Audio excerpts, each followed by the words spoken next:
Welcome to the Deep Dive.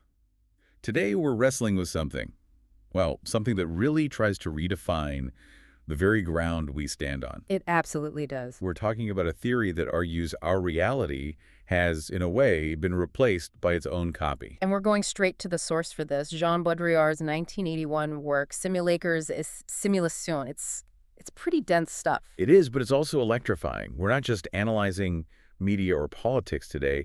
We're really questioning reality itself. And that's the core of it. Baudrillard argues that signs, images, all the media we consume, they've stopped representing reality. That whole era is over. So what are they doing now, if not representing? They're generating it. They're creating a new kind of existence, which she calls hyperreality. We're moving beyond simple ideas of, falsehood or ideology. This isn't just about lies or propaganda. Not at all. We're in a world where the basic distinction between what's real and what's a manufactured copy has just completely vanished. Okay, so let's unpack that, because for you, our listener, this is an absolutely essential framework. I mean, it's a way to make sense of the information overload we all live in. It really is. This isn't some abstract philosophy for the classroom. No, it's a theory about the very structure of your news feed, your local shopping mall, even global politics. Our mission today is to give you a powerful tool set. And we're going to do that by breaking down three of his big concepts: simulation, hyperreality, and the precession of simulacra. Right, using Baudrillard's own explosive examples. We're talking Disneyland, Watergate, and even the atomic bomb. If we pull this off, you'll walk away being able to spot the simulacrum working in your own daily life. And to really launch us into this world of disappearing reality, we have to start with the quote he uses to open the whole book. He attributes it to the Ecclesiastes. It sets the entire paradoxical tone. The simulacrum is never that which conceals the truth. It is the truth which conceals that there is none. The simulacrum is true. That is just a staggering statement. Let that sink in. It really is. It's suggesting that the truth we think we're uncovering is actually just a performance. It's a stage play designed to convince us that a real, solid truth was there to begin with. The investigation itself becomes part of the cover-up. It's the ultimate intellectual bait and switch. Okay, let's start at the beginning. Before we get to this procession of simulacra, we need to get a handle on his very specific definition of simulation. And how it's different from something we're much more familiar with: dissimulation. Right. And this difference, it's not just about words, it's ontological. It changes the nature of being itself. Okay, so dissimulation, what is it? Dissimulation is the concept we all know. It's the classic act of lying. It's feigning not to have what one has. So if I pretend I didn't eat the last cookie from the jar. Exactly. You are dissimulating. You are actively concealing a truth, the truth of the eaten cookie that you acknowledge exists. So I might be a liar, but I'm still respecting the principle of reality. The cookie is verifiably gone. My guilt is maybe verifiable too. Precisely. You uphold the reality principle. Simulation, on the other hand, is the opposite. It's feigning to have what one does not. Referencing an absence. It's referencing an absence, and this is the crucial part. By doing that, it starts to threaten the real itself. It pulls the anchor up. I'm going to need a concrete example here, because this is where it starts to feel a little paranoid. How does feigning an absence threaten reality? The source gives a brilliant one. It's the difference between pretending to be sick and actually simulating an illness. Okay. If you're a dissimulator, you just pretend. You put on a good act. You cough. You look pale. You stay in bed. But a doctor can check you out, run some tests, take your temperature, and expose the falsehood. The doctor maintains the reality principle because they can prove the difference between real symptoms and fake ones. The system of truth and verification is safe. But the simulator breaks that system. Exactly. The simulator is far more subversive. This person actually produces real physical symptoms. Like a psychosomatic illness. That's one way.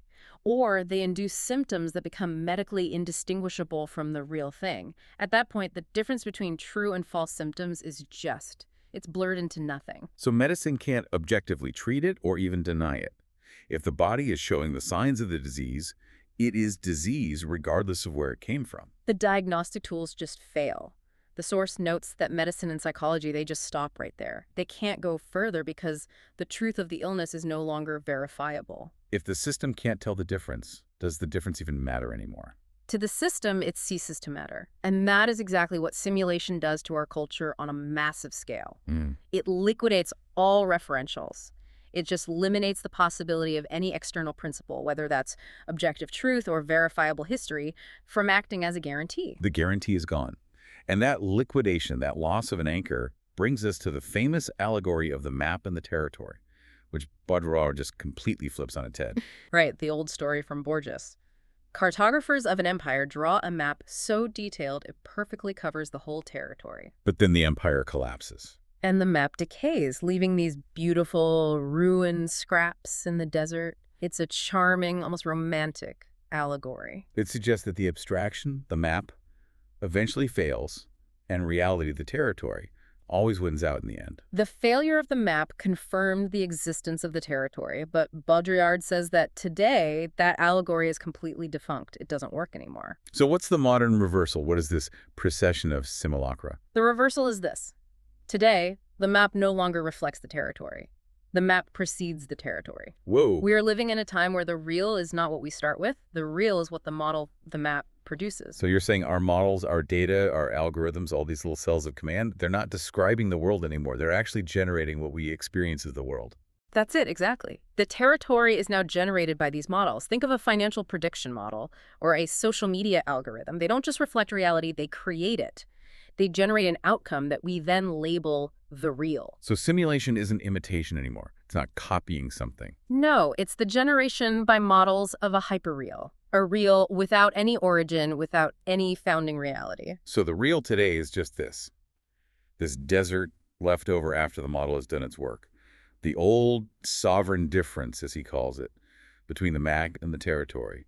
That little gap that made art and representation possible, that's what's gone. That gap was our connection to the authentic. And once it vanishes, we enter the age of the pure simulacrum, an age where the image has no relationship to any foundational reality. And he traces a path for how we got here. The image itself went through 4 successive phases. Yeah, a historical trajectory that takes us from, a sacred symbol all the way to a modern deepfake. Okay, what's phase 1? Phase 1. The image reflects a profound reality. This is the image as a good appearance. It's the order of the sacrament. Think of a religious icon. It's meant to reveal a deeper spiritual truth. Simple enough. Phase 2. The image masks and denatures a profound reality. It becomes a bad appearance. This is the order of ideology, of maleficence. This is propaganda, political spin.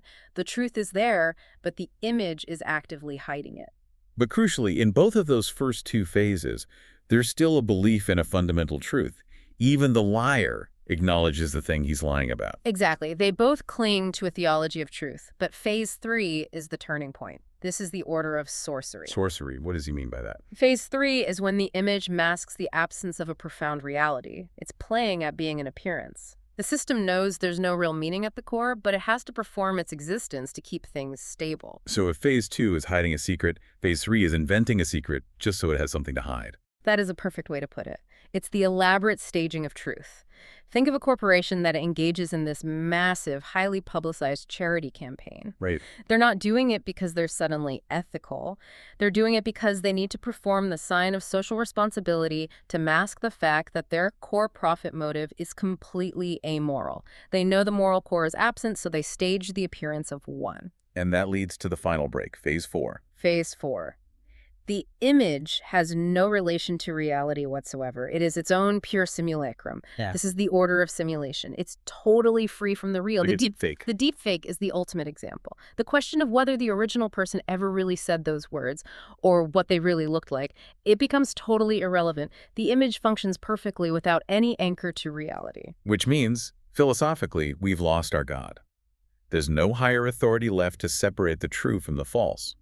Everything is just an artificial resurrection generated by these self-referential models. And that creates a massive existential crisis for any institution that relies on the idea of authentic existence. Right, because if the simulacrum is replacing the real, these institutions have to work overtime just to keep up the illusion that a real thing still exists somewhere. And this leads to a really profound and often dark paradox in the source material, which is that modern institutions sometimes have to metaphorically kill the original thing, freeze it in time, just to save the principle of reality it's supposed to represent. And this is perfectly illustrated by his discussion of ethnology, right? The study of primitive cultures. Why does he say the primitive culture has to die when it's discovered? Well, the paradox is that the whole science of ethnology depends on its object of study, the primitive culture being untouched, pure. To be scientifically valuable, it has to be in its natural state. Right, but the very act of scientific discovery, of making contact, of categorizing it,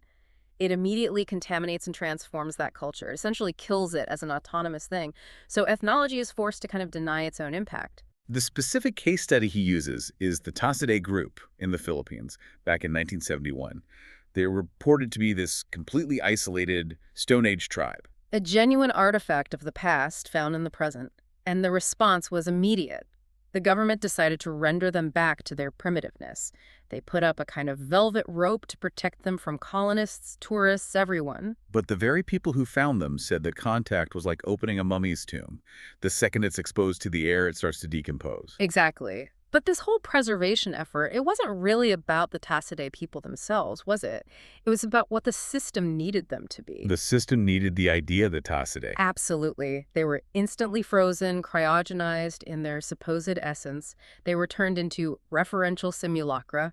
Their job was no longer to be a living society. Their job was to be proof. To serve as an eternal caution for the principle of reality.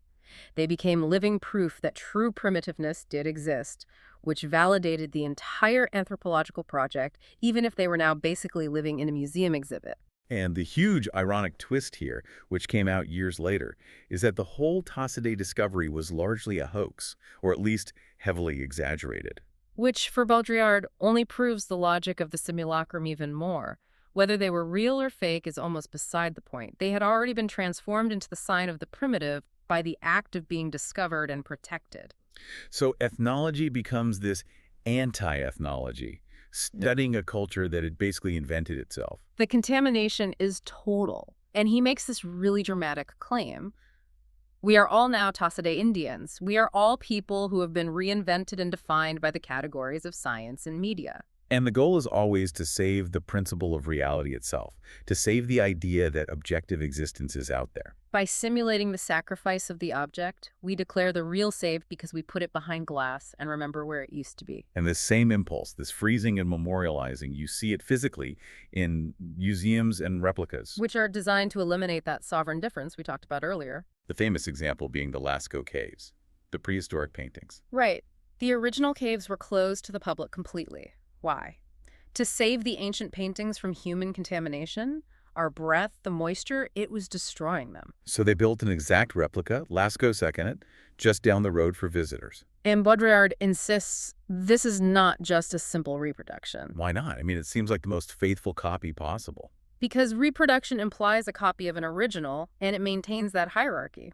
The original is still more important.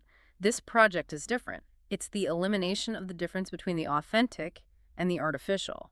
The authentic is saved only by being totally replaced by the artificial experience. The original has to be made inaccessible to confirm its authenticity, while the simulacrum takes over its job completely. The doubling is so perfect that the difference collapses, and the original real just sort of vanishes into the shadow of its own perfect replica. That same desperate need to manage the past, to confirm our origins, he finds it in the huge media spectacle around the exhumation of Ramses II in the 70s. That was a massive global event. Moving the mummy of Ramses II to Paris for this state-of-the-art scientific treatment. The source sees this not as a neutral scientific act. But as what? A performance. As a resuscitation in pink. Yeah. A huge cultural effort to create a visible past. A visible past to reassure us about our present. Exactly. It's about annexing a defunct, powerful symbol to reassure our culture about its own origins.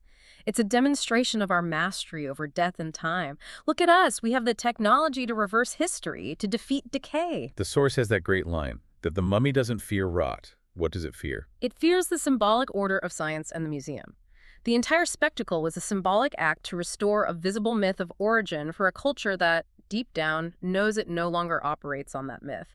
We need this retrospective hallucination to make it seem like nothing has really changed. Even though everything has changed, we're just constantly resurrecting past icons to hide the fact that our culture is running on pure simulacra. And this entire mechanism is deployed primarily as dissuasion. It's a strategy to distract us from the fact that our whole environment is simulated by setting up these smaller, contained zones of visible illusion. Which brings us to the ultimate American examples. Disneyland and Watergate. Disneyland is the perfect, concentrated, hyperreal model. It's a world of perfectly intertwined simulacra. You have Frontierland, Tomorrowland, Pirates of the Caribbean. And the imagination itself, fantasy, childhood innocence. That's key to how it works. But the real insight isn't that Disneyland is fake. I mean, everyone knows it's fake. But the insight is why it's fake. Disneyland's imaginary world is strategically presented as false, as this contained fantasy, specifically to make us believe that everything outside its gates, the rest of Los Angeles, and by extension, the rest of America, is real. But his argument is that LA is already hyperreal. It's this sprawling, disconnected city built on media, highways, celebrity culture, the unreal. So Disneyland is a machine of dissuasion. Absolutely. Its whole purpose is to hide the fact that the entire surrounding territory is also of the order of simulation. By setting up this counterfiction of the imaginary, it regenerates the fiction of the real outside. The logic is, if the fantasy only exists inside the park, then reality must exist everywhere else. And this extends to the people who go there, the adults. It cultivates this idea of preserved childhood innocence to hide the fact that real infantilization, the loss of critical autonomy, is everywhere in consumer culture. The adults go there to play the role of the adult who needs an illusion, participating in this total simulation. And it's the exact same logic just on a political level with the Watergate scandal. Yeah. In this view, Watergate wasn't a crisis for democracy. It was an act of aggressive maintenance. It operates on the exact same principle. It sets up a contained artificial perimeter, the scandal itself, the specific crime of the break-in, to hide a much deeper structural truth. Which is that there is operationally no real difference between the methods of the CIA and the Nixon administration and the methods of the journalists at the Washington Post who exposed them. They're two sides of the same simulated coin. Wait a minute. Are you saying this system needed the Washington Post to expose the scandal? That sounds like a conspiracy theory. It's a challenge for sure, but he frames conspiracy in structural terms, not intentional ones. It wasn't about secret phone calls between reporters and the government. It was about the system's deep need to produce negativity just to confirm its own positive existence. The scandal was a necessary performance. It was an intoxication operation, a massive, controlled injection of moral and political reality back into the public. By focusing all this outrage on a very specific, defined transgression, the system manages to restore faith in the principle of law and truth in general. And it diverts attention from the underlying immorality of the system itself. This structural immorality of capital, which, by its nature, doesn't care about right and wrong. It only cares about flow and profit. It's a sorcery of social relations, fundamentally amoral. So when the political left fights capital on the grounds of moral rationality, Nixon broke the law, they're falling into the trap. They're accepting the system's premise that law and morality are what actually govern the whole thing. Which means Watergate wasn't a moment of crisis for the system.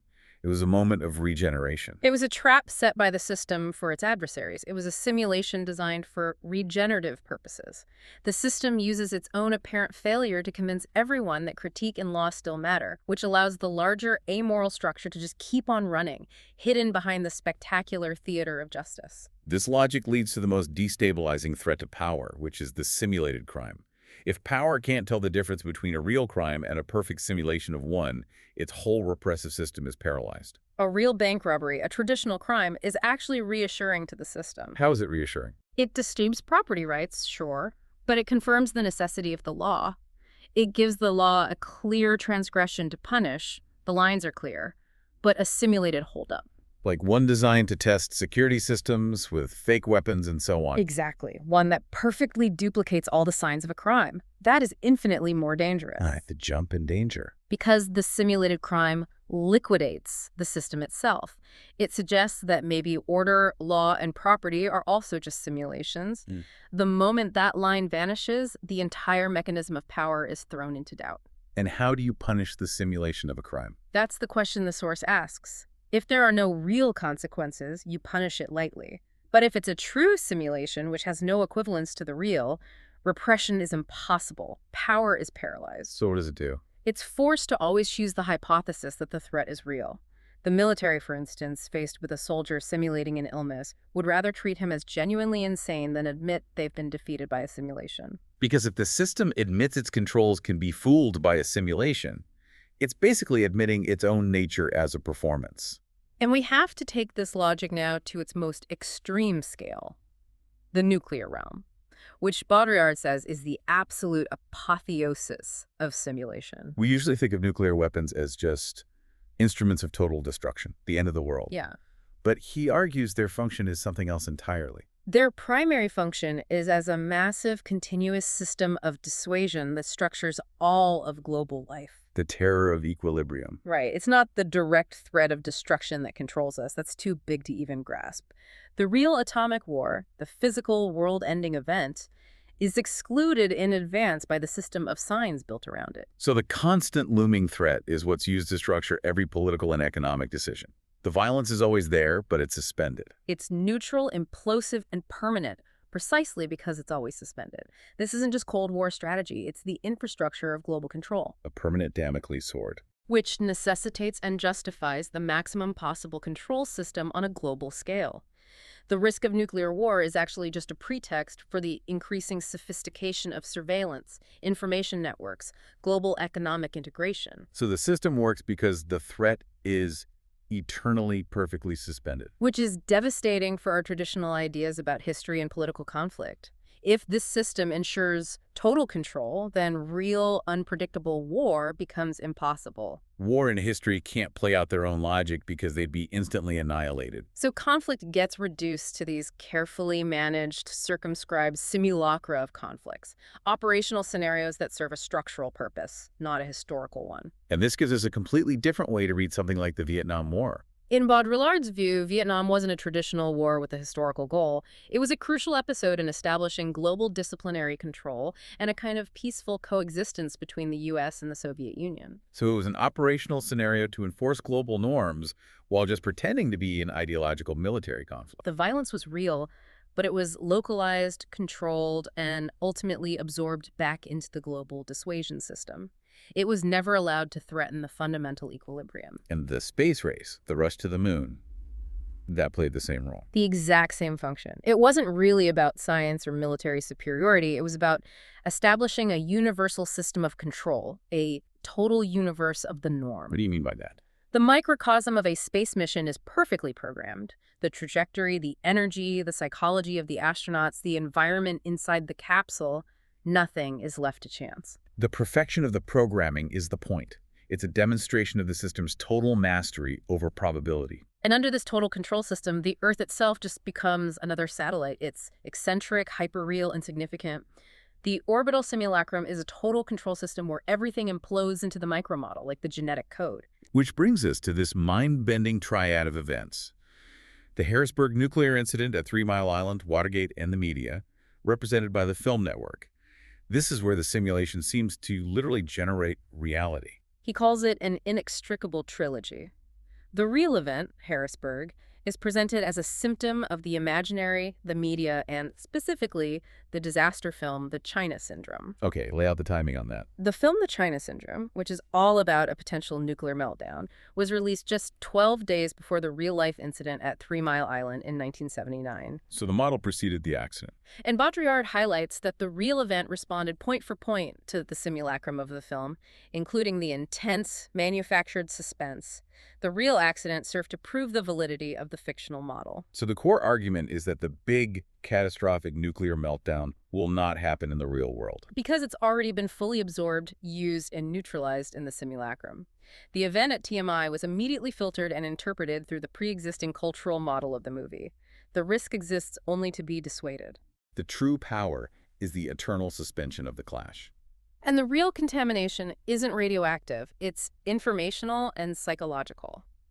The source calls it homeopathic doses of mental destruction being filtered into our information networks. This constant low-level anxiety. That's the real control mechanism. We live in a perpetual state of controlled, simulated catastrophe, which ensures we all adhere to the ideology of absolute security and technical control. The whole point is that the ultimate catastrophe will never occur because the system has already fully weaponized the threat in the realm of science. So if the real has collapsed inward into the model, this implosion has to affect culture and our social institutions too. Absolutely. And he sees this happening in architecture, in the cultural implosion represented by the Beaubourg, the Centre Pompidou in Paris. The hypermarket of culture. Right. He sees it as an incinerator, a machine designed to absorb and ultimately annihilate all the cultural content it's supposed to house. It's the ultimate implosion of traditional culture into hyperreality. Its architecture is famous for being inside out. All the pipes, the escalators are on the exterior, brightly colored. What does that transparency mean in this view? That visible exterior gives the impression of openness, accessibility, democracy, culture for everyone. But he argues this is just a very sophisticated defensive strategy of dissuasion. It's a machine built by system managers, not revolutionaries. And it annihilates culture through its own overwhelming success.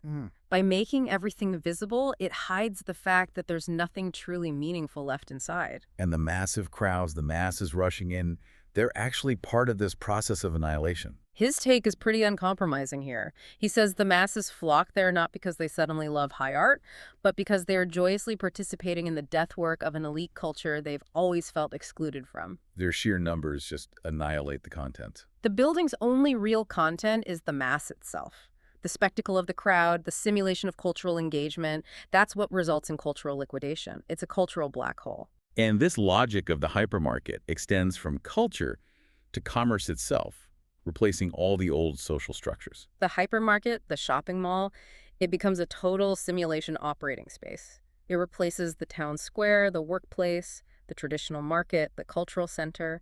It just absorbs all of their functions into one hyperfunctional space defined by consumption. And the old city structure is gone. The hypermarket becomes the new nuclear core around which the modern city clusters like a satellite. This new urban non-place is hyperfunctionalized, deterritorialized. It's like the genetic code, a perfect self-contained system. And inside that system, the merchandise itself changes. The old values of function and exchange just disappear. Objects are no longer just goods, they are signs themselves. Hypermerchandise. So shoppers aren't choosing things based on what they do. They're answering the questions directed at them by the programmed symbolic objects. You learn the hyperreality of merchandise there. You're buying identity, status, signs of belonging, totally divorced from the actual utility of the product. And this implosion is mirrored one last time in the media, which is supposed to deliver information but actually does the opposite. It delivers a destruction of meaning. We live in a world with more information than ever, but less and less sense.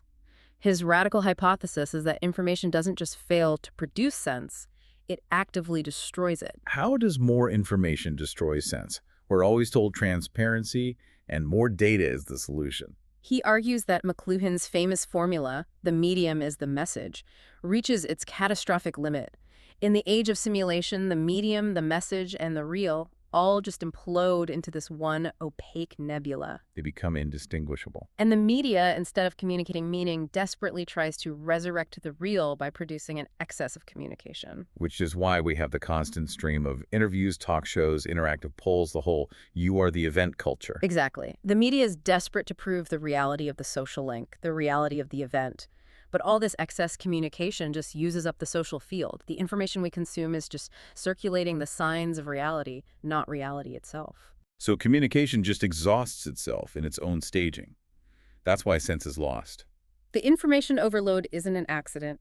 It's a gigantic process of simulation designed to cover up the radical loss of meaning we confront in this hyper-real world. And since the system is now governed by this saturation, this implosive control, traditional revolutionary violence is just absorbed and neutralized. It's returned as another one of those homeopathic doses of hyperreality. The only thing that could possibly challenge it would be an inverse reaction, a violent implosion driven by total indifference. So we've taken this deep, pretty challenging look at how concepts and events, from Watergate to Disneyland to the very idea of nuclear peace, can be read not as facts in a linear history, but as simulacra. Meticulously designed to manage and cover up the absence of the authentic real. Baudrillard gives us a world governed entirely by models, where reality is just another simulation, a tool used for political and cultural dissuasion. And what's so chilling is the resilience of this hyperreal system. It's a framework for seeing that many of the crises we experience, economic, political, social, are often meticulously staged. They're filtered to preserve the illusion of a system that has fundamentally lost its bearings. Power today doesn't enforce a knowable moral truth, It just manages the eternal recurrence of models. It's always playing at reality, playing at crime, to divert our attention from its own lack of substance. which changes the game completely. I mean, if traditional political opposition just serves to artificially resuscitate the very power it's trying to oppose. Because power needs that negativity. It needs a crisis, a scandal, a foe to prove its own legitimacy. Then what's the path forward? Well, if the system is total, and if power itself now has to simulate death, fake a crisis, fake a scandal, just to preserve its own structural grace, then maybe the only strategy left is to offer the ultimate form of negativity. Which would be what?